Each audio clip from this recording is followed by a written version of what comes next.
하나님의 말씀 에스더 9장 17절에서 19절입니다. 구약 성경 에스더 9장 17절에서 19절 말씀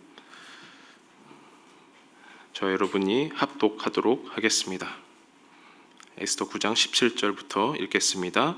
아달월 13일에 그 일을 행하였고 14일에 쉬며 그날에 잔치를 베풀어 즐겼고 수산에 사는 유다인들은 13일과 14일에 모였고 15일에 쉬며 이날에 잔치를 베풀어 즐긴지라.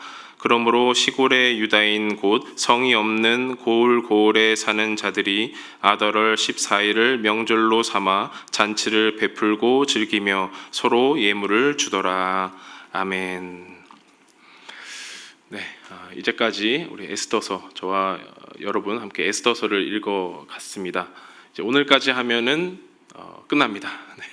에스더서가 총 이제 10장으로 되어 있잖아요. 근데 이제 2장씩 해서 5번에 걸쳐서 오늘까지 이제 마무리가 되겠습니다.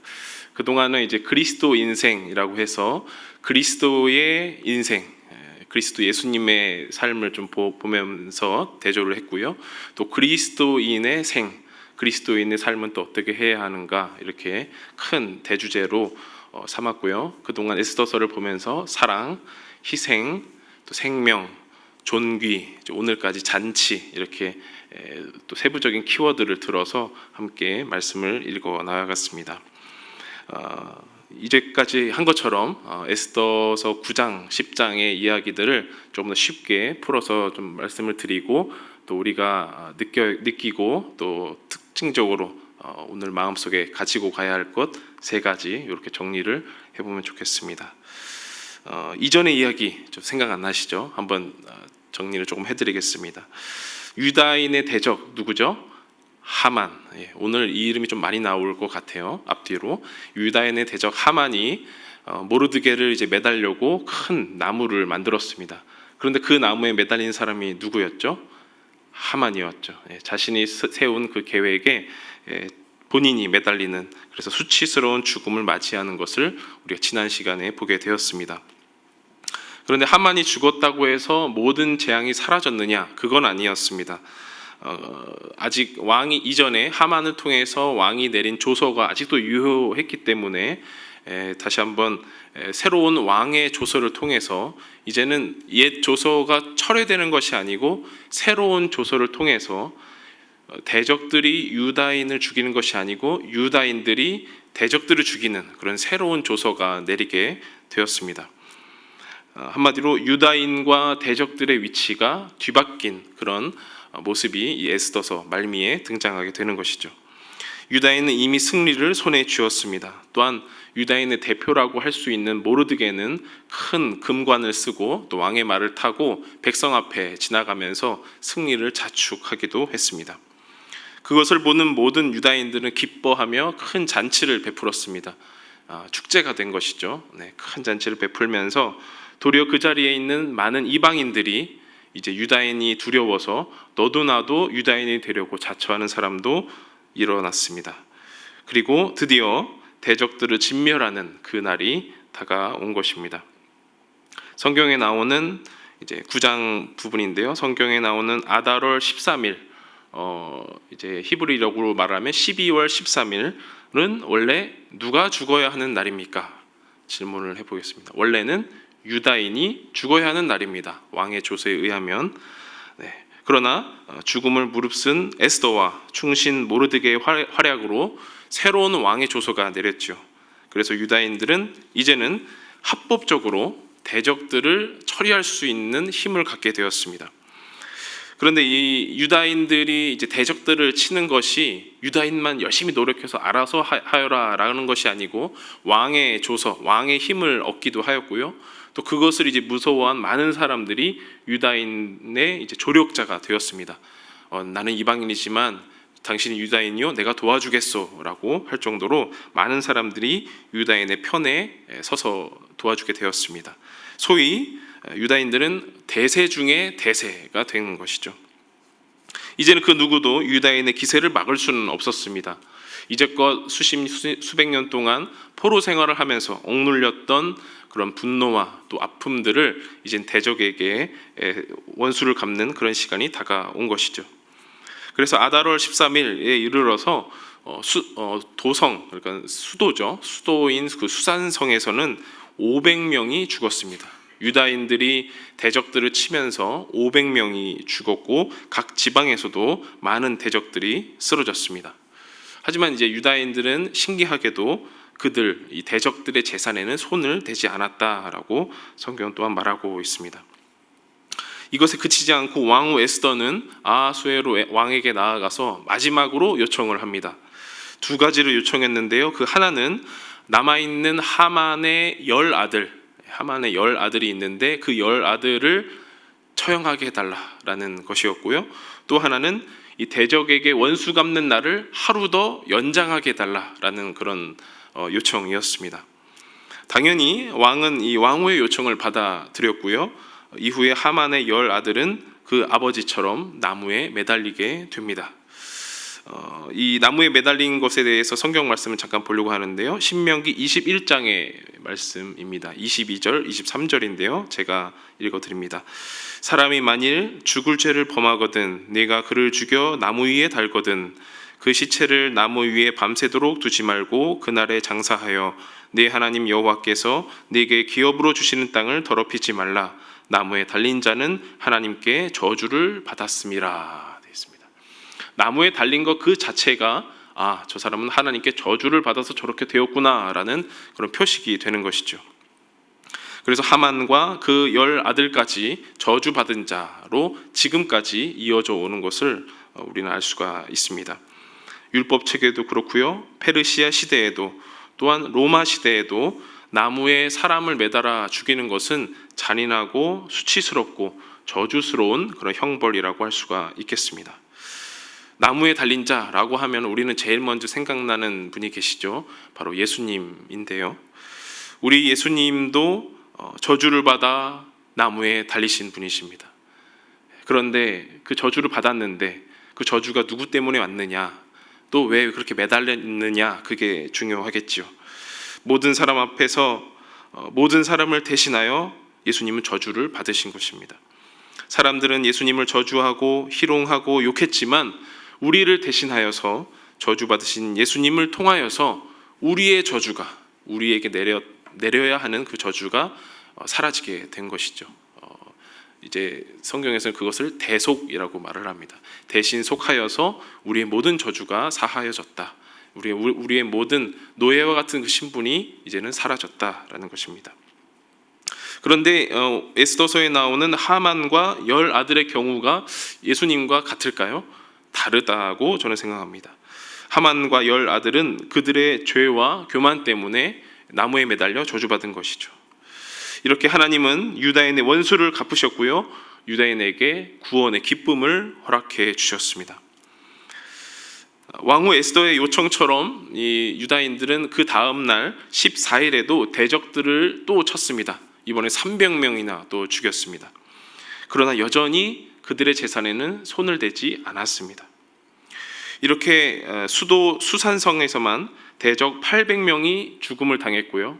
각 지방에서는 7만 5천 명이 대적들이 유다인에게 진멸당하는 소식이 기록되어 있습니다. 참으로 무시무시한 결말입니다.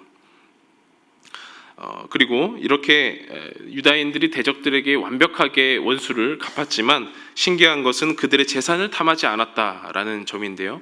이것은 나중에 나오는 그 잔치에 대한 부분에서 다시 한번 또 말씀을 드리겠습니다. 에스더의 요청에 응답하여서 이제 왕의 조서가 내려졌고요.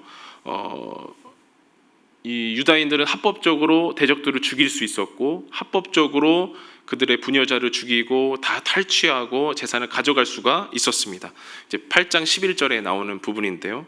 하지만 이들은 원수 갚는 것이 목적이지 재산을 탈취하는 것이 목적이 아니라는 것을 분명하게 밝히고 있습니다. 즉 대적을 물리치는 것이 곧 하나님의 구원 역사를 드러내는 것이다라는 것이지 자신들의 소득을 늘리기 위한 것이 아니었다라는 것이 보여지는 것이죠. 자, 유다인은 이렇게 도성 수산성과 지방까지 합해서 성경 기록상 총 75,800명이나 되는 대적들에게 원수를 갚았습니다. 그리고 원수를 다 갚은 유다인들은 이제 쉬면서 잔치를 즐겼습니다. 14일, 15일을 명절로 지키면서 서로에게 선물을 주며 자신들을 미워했던 대적들을 이제는 물리쳤다, 우리는 구원받았다, 하나님께서 우리를 도우셨다라고 서로 흥겹게 잔치를 벌였습니다. 잔치로 끝나지 않고요, 그날을 영원토록 기억하기 위해서 그 14일, 15일을 명절로 지키게 되었습니다. 자, 이제 모르드게는 이것에서 그치지 않고요, 모든 각 지방에 사는, 시골에 사는 유다인들에게 편지를 보냈습니다. 왜냐하면 지방은 13일 하루 싸우고 14일에 쉬었고요, 수도 이제 수산성은 13일, 14일 이틀 싸우고 15일에 이제 쉬었거든요. 그래서 뭔가 이제 통일성을 주기 위해서, 그리고 이 명절로 지키게 된 그 당위성을 말하기 위해서 편지를 한 것이죠. 그래서 그 내용은 14일, 15일 이틀 다 이제 명절로 지키라, 율법으로 세워서 지키자라는 그 말이었습니다. 왜냐하면 그날은 단순히 쉬는 공휴일 개념이 아니기 때문입니다. 아달월 14일, 15일은 공휴일이 아니라 유다인들이 기뻐해야 하는 날이며 또한 서로를 돌보는 날이기 때문입니다. 그날은 유다인이 대적에게서 벗어나서 평화를 얻고 슬픔이 기쁨이 되고 눈물이 웃음으로 바뀐 날이기 때문입니다. 그러니 명절로 지켜서 잔치를 베풀고 혹 그 잔치에 참여하지 못하는 사람까지도 마음껏 초대하여서 서로 챙기며 돌보는 날이 되는 것이죠. 그 날은 그 누구도 소외되지 않는 남녀노소 모두가 기뻐하는 날이 되는 것입니다. 하만이 아하수에로 왕 앞에서 일찍이 유다인을 진멸하려고 이제 제비를 뽑았습니다. 뭐 주사위를 굴렸다, 이제 이런 방식이 있는데, 그 유다인을 진멸하려고 뽑은 그 제비를 히브리어로 이제 부르라고 합니다. 이렇게 부르라고 하는데, 그 부르가 여러 개 모이면, 쉽게 말해서 부르가 복수형, 어렵게 말했네요. 부르가 여러 개가 모이면 부림 이렇게 얘기합니다. 끝에 미음자가 이렇게 붙어요. 그래서 우리가 아는 대로 부림절이라고 하는 말이 이제 여기서 이렇게 오게 된 겁니다. 제비가 하나 있으면 부르, 제비들, 제비 여러 개는 부림 이렇게 되는 것이죠. 그래서 그 부림절이라는 그 명절은 12월 14일, 15일. 네, 우리나라 이제 태양력으로 치면 좀 다릅니다. 2월 말이 되긴 하는데요, 그들에게 중요한 날이 되었습니다. 이 부르를 뽑은 이 하만으로 인해서 유다인은 죽음을 당하게 되었지만 왕후 에스더의 용기와 지혜로 구원을 받게 되었다. 그리고 악한 꾀를 꾸몄던 하만은 자기 꾀에 넘어가서 자기뿐만 아니라 10 아들까지 함께 나무에 매달린 신세가 되었다. 이게 바로 부림절의 이제 기원이 되는 것이죠. 이 부림절의 기원과 함께 애써서 이제 9장 하반부를 보면요, 모르드게와 에스더가 모든 시골과 지방에 사는 그 유대인들에게 한 번 더 편지를 보냅니다. 14일, 15일 이 부림절로 만든 것을 힘써서 잘 지키라는 내용인데요, 그 안에서 특별한 내용, 아마 에스더가 조금 더 힘을 썼을 것이라 생각되는데, 특별한 내용이 바로 에스더와 함께한 금식을 좀 기억하자라는 것입니다. 에스더가 전에 왕에게 나아갈 때에 여러분들은 나와 함께 3일 밤낮을 함께 금식해달라 요청하지 않았습니까? 그것도 함께 기억해 달라라는 것이었습니다. 음식을 안 먹는 단식이 아니라 하나님 앞에 죽음으로 부르짖는 그 신앙인의 결단, 금식을 강조한 것이죠. 그 금식은 죽을 때 죽더라도 자신의 자리에서 하나님 앞에서 해야 할 것을 하는 그런 믿음을 말하는 것입니다. 이렇게 에스더는 자신의 용기가 시작되었던, 또 많은 사람들이 함께 동참해 주었던 그 금식을 잊지 않기를 둘째 편지에서 당부했습니다. 그 다음 장이 에스더 10장인데요, 굉장히 짧습니다. 이 10장에서는 아하수에로 왕을 뒤이어서 모르드게가 왕에 등극한 사실을 짧게나마 드러냅니다. 사람들로부터 존경과 사랑을 크게 받고 백성의 평화와 안위를 위하여서 살아간 왕이 바로 모르드게였다라고 증거하고 있습니다. 비록 이 모르드게가 왕이었다라는 그 역사적 사실은 찾기가 쉽지가 않습니다. 하지만 우리는 이 에스더의 이야기와 또 불임절에 대한 기록을 보면서 이스라엘 자손 대대로 지금까지도 하나님께서 구원하시고 하나님께서 일하고 계신다라는 것을 우리는 잘 알게 되는 것입니다. 자, 이렇게 에스더서를 이제 쭉 한번 훑어봤습니다. 에스더서는 이방 땅에서 벌어지는 하나님의 구원하심, 하나님의 일하심, 그리고 불임절의 기원에 대해서 알려주고 있습니다. 현대는 어떨까요? 지금은 어떨까요? 흩어져 사는 모든 유대인들이 불임절을 아직도 지키고 있습니다. 아달월 13일에는 금식을 하고요, 14일, 15일은 축제로 지낸다고 합니다. 불임절이 되면은 유대인들은 첫 번째로 하는 것이 있습니다. 바로 회당에 모여서 에스더서를 낭독하는 것입니다. 그 에스더서를 이제 히브리어로 빠르게 이제 낭독을 하는데요. 빠르게 읽으면 이제 30분 정도 걸린다고 그래요. 그래서 각자의 자리에 앉아서 에스더서를 읽는데요. 혹 몸이 아파서 회당에 갈 수 없는 사람도 있을 수 있는데 그 사람은 집에서라도 이제 읽어야 된다고 합니다. 보통 이제 회당에서는 유대인 남성이 낭독을 합니다. 그리고 여성이 낭독하는 경우도 가끔 드물게 일부 회당에 서 있는데 또 그럴 때는 여성 회중만 또 있다고 합니다. 아직 이렇게 성별에 좀 차이가 있는 것을 볼 수 있는데요. 이 에스더서를 낭독할 때는 규칙이 있다고 합니다. 몇 가지 규칙 중에 하나가 이제 우리가 읽어볼 네 구절, 네 절인데요. 네 절을 큰 소리로 읽어야 한다라고 합니다. 한번 좀 읽어볼게요. 에스더서 2장 5절입니다. 시작. 도성 수산에 한 유다인이 있으니 이름은 모르드게라. 그는 베냐민 자손이니 기스의 증손이요 시므이의 손자요 야일의 아들이라. 두 번째, 세 번째 구절은 8장 15, 16절입니다. 시작. 모르드게가 푸르고 흰 조복을 입고 큰 금관을 쓰고 자색 가는 배 겉옷을 입고 왕 앞에서 나오니 수산성이 즐거이 부르며 기뻐하고 유다인에게는 영광과 즐거움과 기쁨과 존귀함이 있는지라. 마지막 네 번째 10장 3절입니다. 시작. 유다인 모르드게가 아수에로 왕의 다음이 되고 유다인 중에 크게 존경받고 그의 허다한 형제에게 사랑을 받고 그의 백성의 이익을 도모하며 그의 모든 종족을 안위하였더라. 아멘. 네 구절 이제 공통적으로는 모르드게가 등장합니다. 그래서 이 특징적인 구절은 같이 낭독하는 사람들도 크게 읽는 그런 부분이라고 합니다. 그리고 에스더서를 읽으면 모르드게뿐만 아니라 누구의 이름이 또 많이 나오죠? 하만의 이름이 많이 나옵니다. 그 하만의 이름이 나올 때에 이제 낭독을 하면서 뭐 하만의 열아들 이렇게 하만의 이름이 나올 때에 사람들은 시끄럽게 소리를 지르거나 발을 구르거나 또 이 특별한 기구를 이용해서 소리를 낸다고 합니다. 기구 사진을 한번 보여드릴게요. 네. 특이하게 생겼죠. 저 기구가 바로 그레거라는 기구인데요. 지금 사람이 손을 들고 있는 저 손잡이 부분을 돌리면 위에 톱니바퀴 같은 데가 돌아가면서 소리가 딸깍딸깍 난다는 거예요. 하만의 이름이 이제 낭독할 때 하만의 이름이 나오면 저걸로 딸깍딸깍하고 발을 구르고 소리를 내는 겁니다. 왜냐? 하만은 저주받은 사람이니까 그 이름을 지워버려야 된다라는 이제 그런 의미로 저 소리를 낸다고 합니다. 저 소리를 내는 것을 이상으로 아까 봤던 그 톱니바퀴가 혹시 무슨 모양 같은지 혹시 연상이 되시나요? 나무에 매달린 하만의 모습을 이렇게 연상시킨다고 해요. 네, 그 톱니바퀴가 꼭 이제 사람 머리처럼 이렇게 돼서 그렇게 연상을 시킨다고 합니다. 또 이제 어떤 규칙이 있는데요. 에스더서를 낭독하면 하만의 10 아들의 이름이 나옵니다. 오늘 읽지는 않았는데요. 9장 7절에서 9절 부분입니다.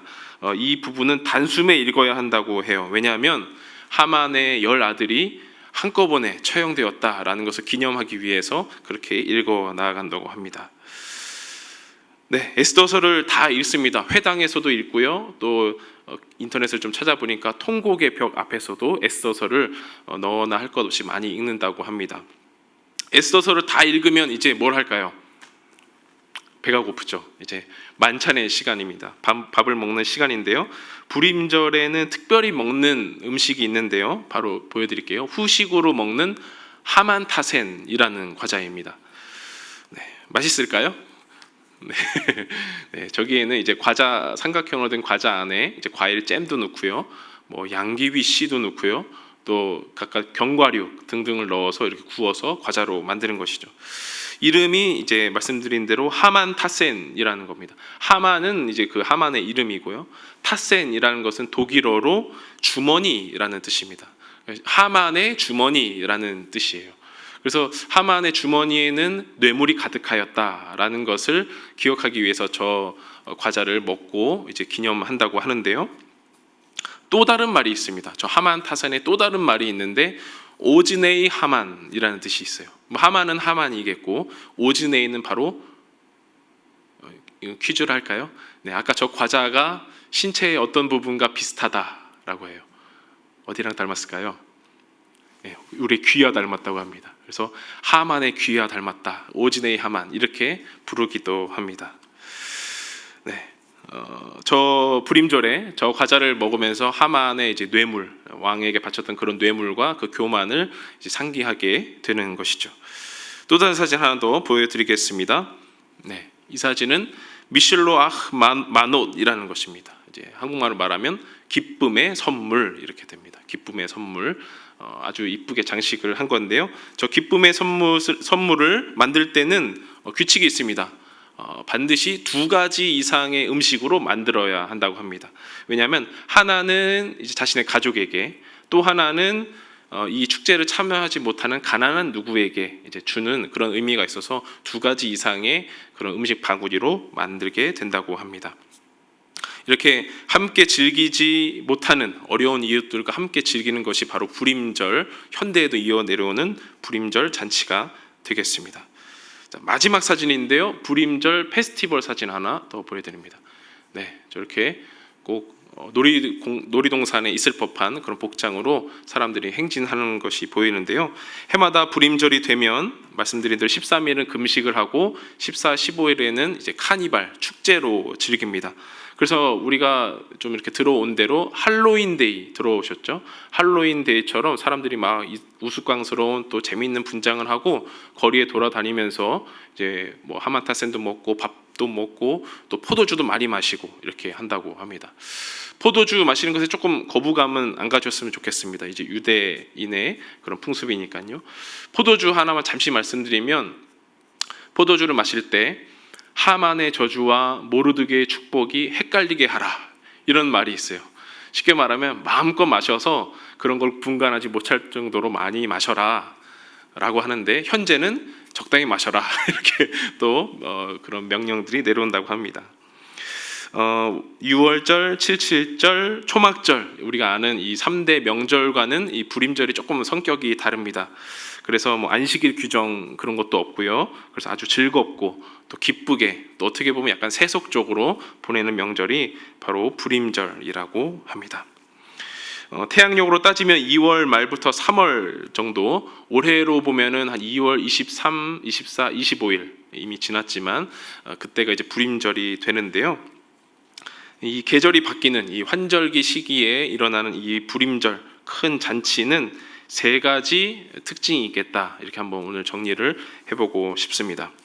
첫 번째로 불임절, 즉 그리스도인의 잔치는 모두가 기뻐하는 날입니다. 그리스도인으로서 우리가 즐거워하고 기뻐할 수 있는 이유가 무엇입니까? 죽음의 위기 속에서 도무지 희망이 없는 우리가 대적의 손에서 노임을 받고 대속함을 받아서 구원받은 하나님의 자녀가 되었다라는 사실입니다.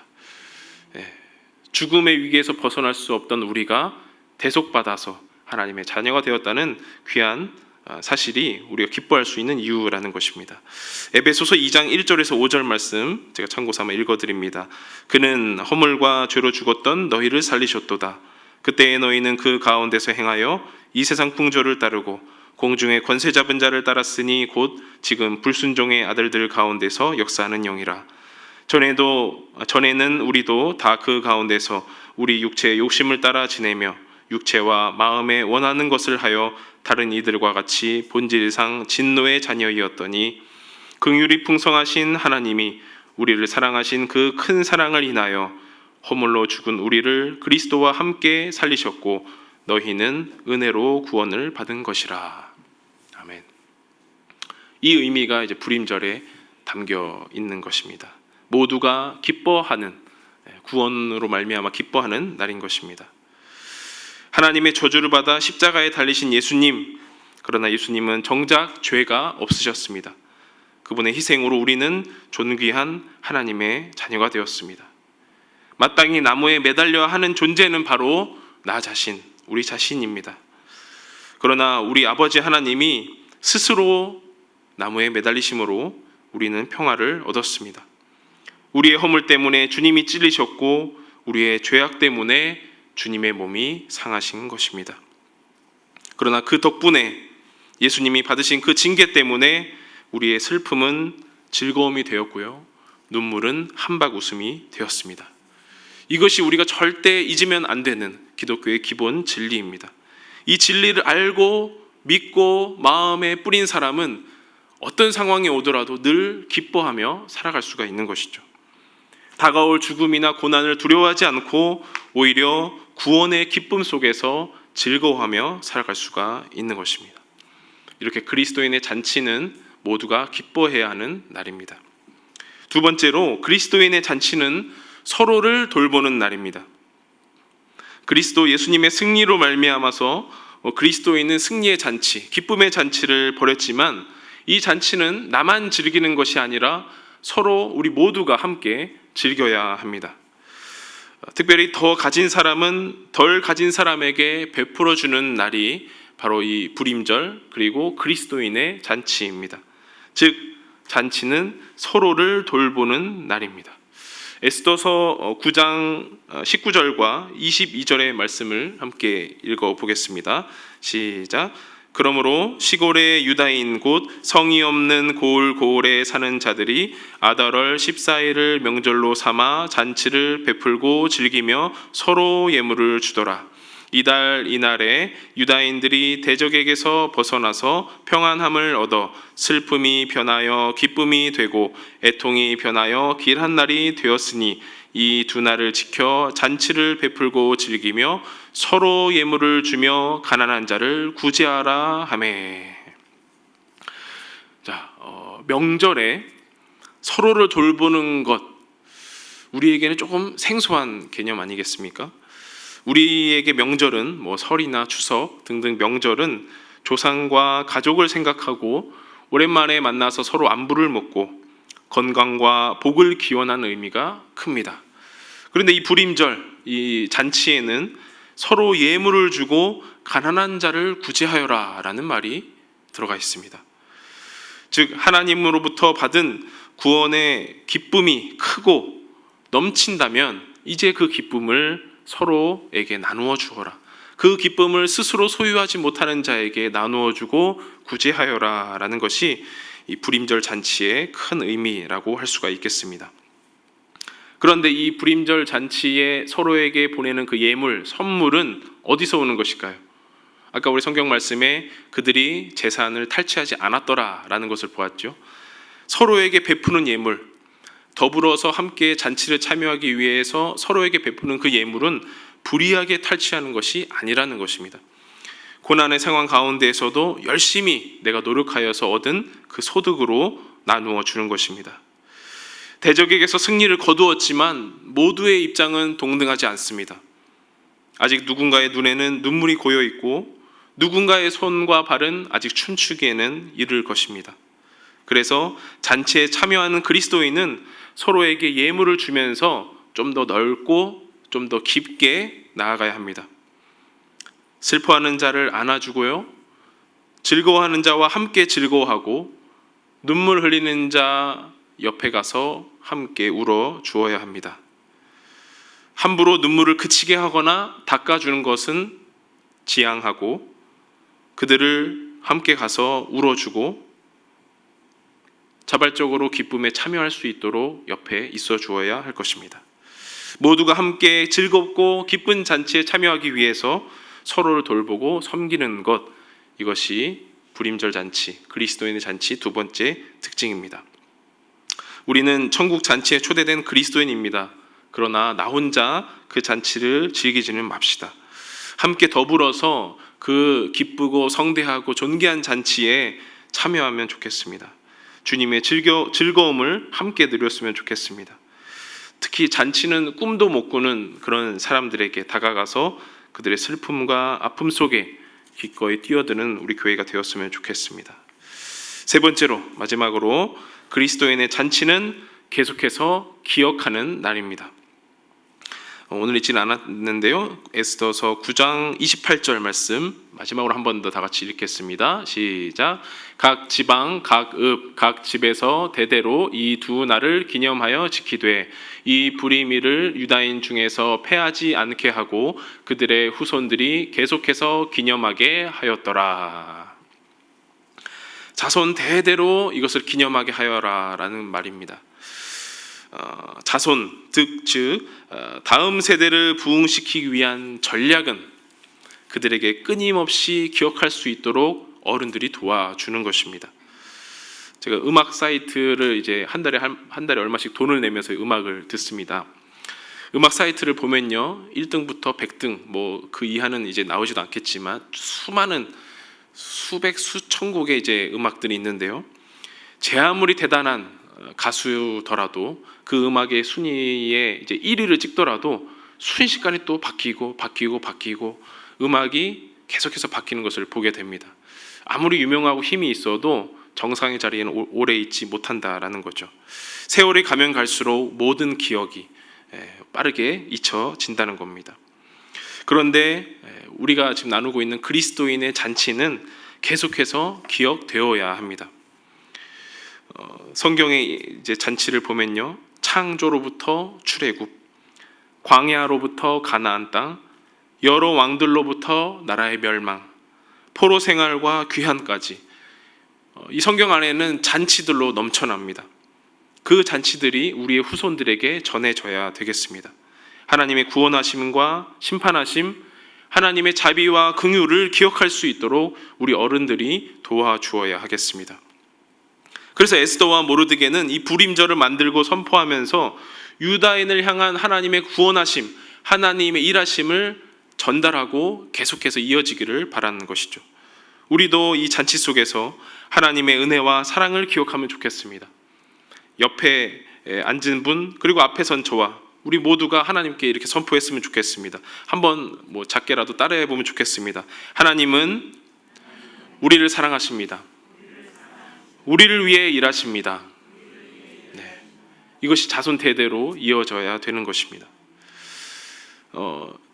그리스도인의 잔치는 기뻐해야 하는 날이며 서로 돌보는 날이며 기억해야 하는 날인데, 그래서 이 잔치가 우리에게 무엇일까?